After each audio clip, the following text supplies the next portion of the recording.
বাংলাদেশে বিভিন্ন বংশ পদবীর নামের বাংলা অর্থ: খান অর্থ নেতা বা শাসক, কাজী বিচারক, সরকার প্রশাসনিক কর্মকর্তা, তালুকদার অর্থ জমির মালিক,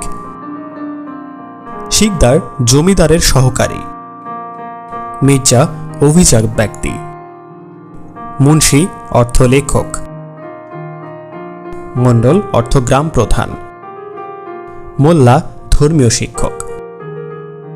খন্দকার নথি লেখক, চৌধুরী অর্থ জমিদারের প্রতিনিধি, শেখ ইসলামী শিক্ষক,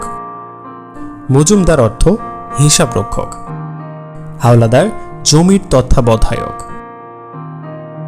ব্যাপারী ব্যবসায়ী, সর্দার অর্থ দলনেতা বা প্রধান, বিশ্বাস বিশ্বস্ত ব্যক্তি, দারোগা পুলিশ কর্মকর্তা, গাজী অর্থ বীর, পাঠান আফগান বংশোদ্ভূত।